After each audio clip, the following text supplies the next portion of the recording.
Well, good morning and welcome back to the Broadcast Retirement Network. I'm Jeff Snyder, and this is BRN AM for Friday, October 23rd, 2020. And our top stories today: credit scores are still rising despite the crisis, and baby boomers may run out of savings. Well, joining me now to discuss this and more is Devin Banerjee. He's Senior Financial Services Editor for LinkedIn, and he's also the editor of the This Week in Finance newsletter, which you can find on the LinkedIn platform. Devin, thank you so much for joining us on the program this morning. Absolutely, Jeff. Always good to chat. Yeah, absolutely. There's lots going on the LinkedIn platform. One story I think you wanted to talk about were credit scores on the rise. Yeah, it's a really confounding trend, Jeff. You and I have been spending the past several months talking about the scale of this economic downturn, the scope of unemployment in the United States, so many record numbers and bad negative numbers. But at the same time, we're seeing average credit scores rising. Now, first off, a lot of credit to the Wall Street Journal, which did a really good deep dive on the subject. That's the story we featured at the top of the LinkedIn feed this week, and saw a lot of great LinkedIn member commentary around. So the average FICO credit score, Jeff, in July was about 711. That was up from 708 in April, as the pandemic was getting worse and the economic recession was worsening. And that 711 in July was up from 706 a year earlier. And trends indicate that that July figure has held pretty steady through to mid-October, not really changing. You know, that actually puts it at the highest average since FICO began keeping track of these monthly averages since 2005. So we're talking about the highest average credit scores in a time since 2005 of one of the worst absolute economic downturns in that time period. So what is going on here? The answer is something else you and I have been talking about quite a bit. So these really tie a couple big trends together, which is this unprecedented financial assistance from both the government and from lenders as well. So from the government, we had the stimulus payments, those $1,200 checks. We had the very important expanded UI, or unemployment insurance benefits, which help borrowers keep up with their bills and also helped them pay down debt, pay down principal. That's been one of the most interesting trends we've seen from that government stimulus aid, is that the recipients are actually putting it toward paying down that credit card debt and other debt. Then we also saw the action from lenders, which you and I spoke about right at the start of this pandemic. Lenders were, the financial system, including lenders, were very quick to act this time around when they were not the main culprit of the downturn like 12 years ago. But we saw them very quickly implement those payment holidays on mortgages, on auto loans, on student loans. That freed up funds for customers and kept credit reports quite clean. They successfully lobbied Congress, and Congress easily agreed that those payment holidays would not be included in credit reports. So, look, of course, this is good news to have high credit scores and healthy consumer credit, but it comes with implications and complications, especially for lenders as they try to assess borrower risk, right? I mean, they have these underwriting models, and typically, a big factor is credit scores, and if those are kind of artificially, quote unquote, inflated because of temporary factors, that can complicate the process. So, in the last downturn, we saw loan delinquencies rise quite in lockstep, pretty much, with unemployment. Of course, as I just laid out, we're not seeing that this time. And so that is affecting these underwriting models. As I said, we're seeing some borrowers, some banks starting to trim credit lines, raise underwriting standards, closing some dormant credit card accounts altogether because they're concerned that as this aid expires and runs out, customers will start reaching for those dormant credit card accounts. We're also seeing some of the big banks trying to add additional factors to their underwriting models, especially real-time income and real-time cash flow data. That has been a big push from some of the banks just to make these models more robust for themselves. Well, Devin, I mean, obviously there's a lot of data to be gleaned here from not only Fico, but the other credit agencies as well. And it just stands to reason. Oh, first, I agree. It's great that credit scores are rising.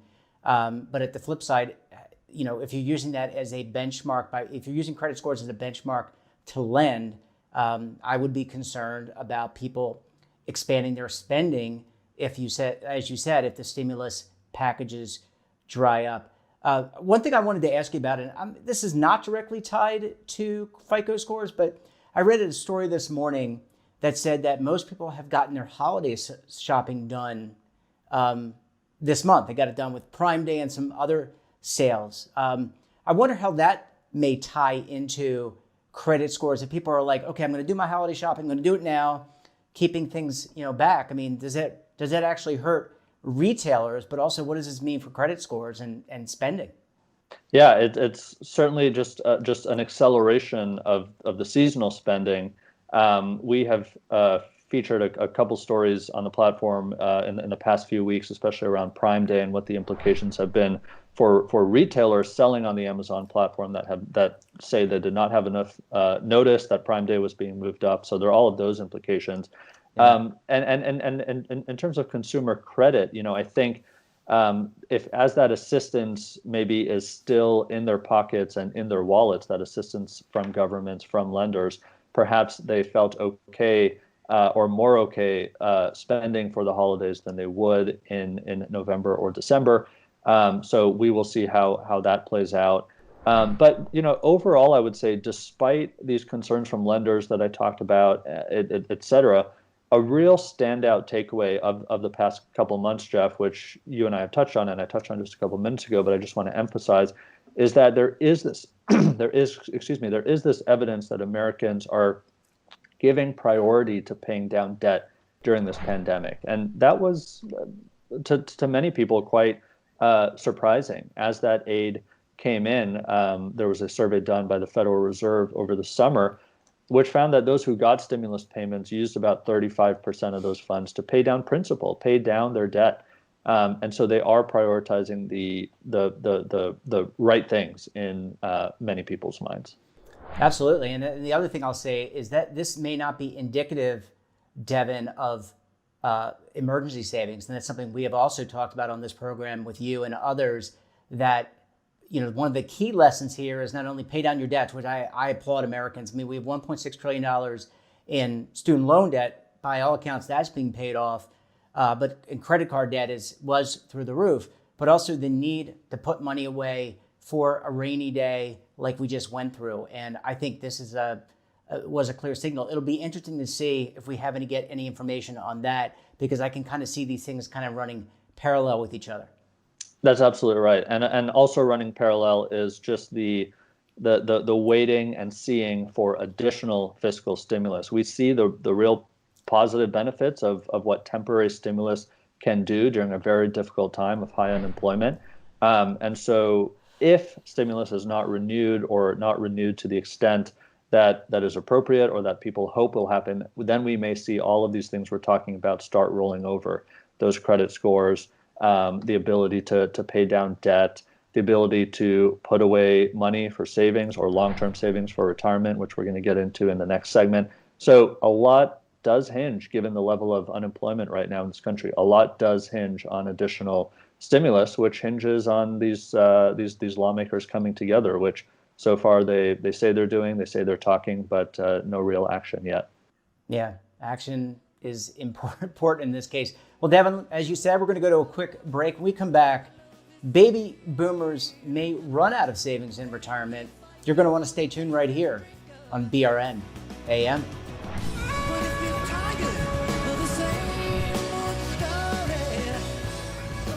Imagine a new television network that will make you richer, healthier, and in control of your financial future.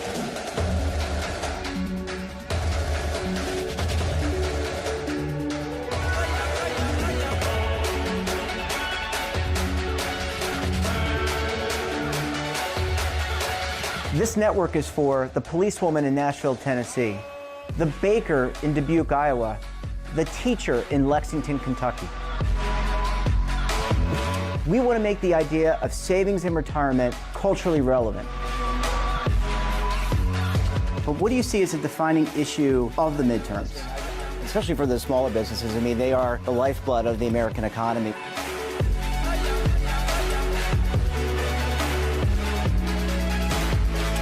Featuring exclusive interviews, current affairs, and docuseries. 33 years old, you retired early. The philosophy is money only matters if it helps you live a life that you love. But you got to start thinking about retirement as soon as you get in. The Broadcast Retirement Network will drive very high engagement with premium partnerships. So this isn't retirement and savings for your parents or grandparents. This is for all Americans. And we're going to change the way you think about money.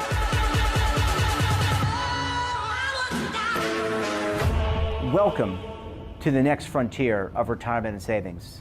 This is BRN, the Broadcast Retirement Network. Hi folks, Joe Namath here, and if you're on Medicare, this is important. You're now entitled to eliminate co-pays and get dental care, dentures, eyeglasses, prescription coverage, in-home aids, unlimited transportation, and home-delivered meals, all at no additional cost. Plus, your zip code may have coverage with the Give Back benefit that adds money back to your Social Security check every month. Look, with the uncertainty of the virus and vaccines, you need to get everything you're entitled to. Here's the bottom line. Call to get significant benefits at no additional cost and see if your zip code has coverage with the Give Back benefit. Millions of people have trusted the Medicare coverage helpline. You can too. Call now. It's free. Call 1-800-924-3920. That's 1-800-924-3920. Welcome back. We're talking to Devin Banerjee of LinkedIn. Devin, thanks so much for staying with us this morning. Absolutely, Jeff. Happy to. So from credit ratings and credit scores, now we're going to shift to boomers potentially running out of savings. This is scary to me, Devin. We've talked about people not saving enough, but also outliving your savings, which is a big issue for many in our industry. That's right, Jeff. This is a real confluence of several trends in the retirement space coming together in this survey. It's Charles Schwab's Modern Retirement Survey. We always take a look at the findings of this and check out what LinkedIn members have to say about it. And importantly, it's also October, Jeff, which you know is National Retirement Security Month, so an important time to talk about these topics. Let's start with the high-level takeaways. I should note that this survey from Schwab, the participants, the respondents, are those who have at least $100,000 in investable assets. So the finding is that on average, Americans in this group have saved about $920,000 for retirement. That sounds like a lot, but also in this survey, respondents are saying they want about, or they say they need about, $135,000 a year in order to live what they call their best life or their ideal life in retirement. Now, you do the math on that, it shows at that spending rate, their retirement savings are going to last about 7 to 8 years. Now, of course, that is not enough for the length of retirement. So they're coming up short at that spending rate. We'll get into that in a second, but just a couple other takeaways. The average participant hopes to retire, and this range, by the way, of participants, I think was about age 55 to 75, so those approaching retirement and those about 10 years or so into retirement. The average hopes to retire at age 66. Most of them right now are more concerned, about 56% of them, more concerned about market volatility in their retirement savings than the ongoing health concerns of the pandemic, which was interesting. Only about 18% are really concerned about that. And another kind of interesting finding that I kind of laughed at, I'm not sure why, but about 2/3 of them, 65%, say they would rather spend their money in retirement than leave that money to their children. which I thought was interesting. So, Jeff, I want to just pull up a couple comments that we're seeing on this story on LinkedIn because I found them kind of interesting. Doug Woike, who is a financial professional, says there are a lot of things that go into how much you need for retirement, other than talking about a flat retirement savings number or anything like that. And there are elements for different people, like is your house paid off? Where do you live? $920,000 goes a lot farther, he says, in Texas than some other areas in the South or the Midwest. And another important factor is what are your other income streams than savings? There are company pensions or military retirement and Social Security, of course, really important. And then lifestyle practices. So that gets into that $135,000 in annual spending, which we saw a lot of members kind of pick apart. Let's see. John Carlson says, he sees so many of his clients adjusting their spending as they go through retirement. So it's not like you set an annual level to spend and then keep that up through retirement. Richard Hill agrees with that. He says the reality is that a lot of people overestimate, not underestimate their expenses in retirement. He says, sure, the first few years they spend a lot on hobbies and travel, but that tapers off as he's seen his clients enter their 70s and their 80s. So look, these surveys come out all the time, Jeff, as you know. A lot of different factors go into them. They're average numbers. We saw some members on LinkedIn point out that this group is going to include the millionaires and probably some billionaires among the respondents of a Charles Schwab survey. So that's going to skew the numbers as well. But I'm curious what you think, Jeff. As you said in your intro, it's certainly a fact, I would say, and I think you agree, that people in general are not saving enough. So what do they need to keep in mind? Well, I think number one, I don't know what the definition of your best life is, but maybe it's revisiting for all of us, in all seriousness, our expectations. Keep in mind, Devin, that, and I feel like I'm being interviewed now, but this is fine because you do this all the time as well. I feel like people need to really think about healthcare. When I talk with my wife, I think about, health is wealth. And that's kind of cliche and kind of corny, but it's true. Being healthy is the most important thing. If you don't have your health, you have nothing, and money cannot buy you good health. So understanding that your health expenses are going to go up. And then I think just setting expectations, Devin, maybe it is unrealistic given that you're going to live till 90 or 95, depending on your generation, that you're going to have 25 or 30 years of retirement. It is unrealistic to think that you're going to sit dormant in those 30 years on a rocking chair. Maybe you'll climb, you'll have some hobbies and things. But I think it's about setting expectations. And then lastly, for all of us, understanding your budgetary concerns and what they could be in the future. So you mentioned mortgage, rent, having a car, filling up gasoline. I think those are important. And then I'll say one more thing. I actually like the concept of not leaving money to children. I like the fact that, you earn the money.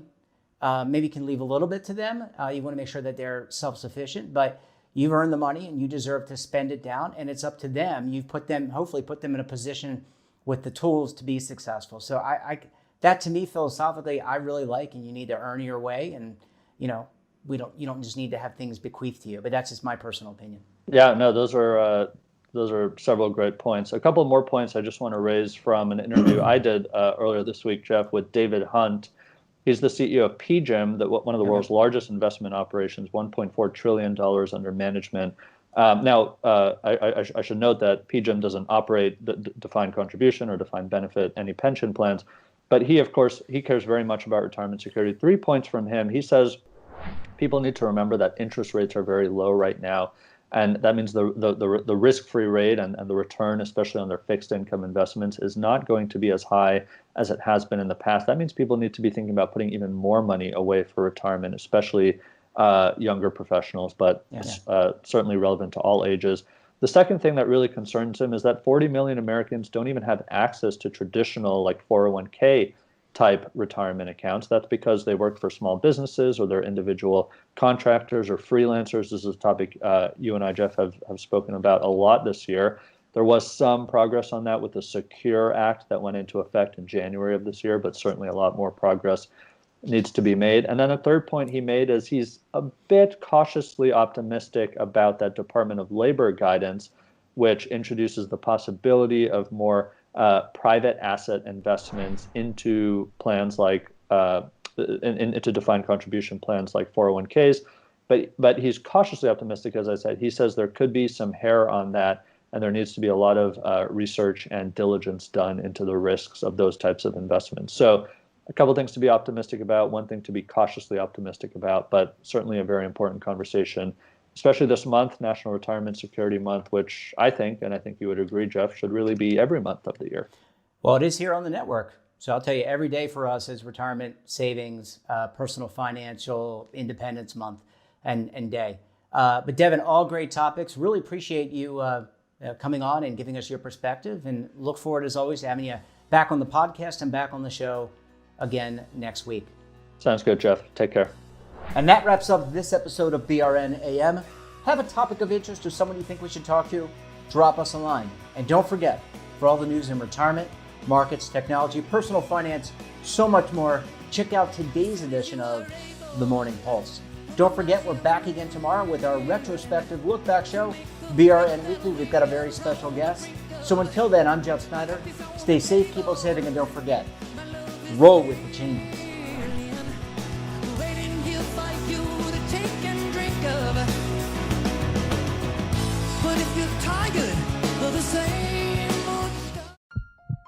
Are you being audited, and do you owe the IRS $10,000 or more in back taxes? Is the IRS threatening to take more of your money? Don't fight the IRS alone. The Tax Doctor is here to help you negotiate your tax bill and reduce your stress. The IRS can freeze your assets and seize your bank accounts, but you can stop these IRS actions. The Tax Doctor will work with you using our years of experience to represent your case to help you get the best resolution under the IRS guidelines. Help is here to deal with the IRS to reduce your stress. We've handled thousands of cases, so we know what we're doing. If you owe $10,000 or more in back taxes, do not call the IRS alone. Call a Tax Doctor now for a tax emergency analysis. Call 800-224-6439.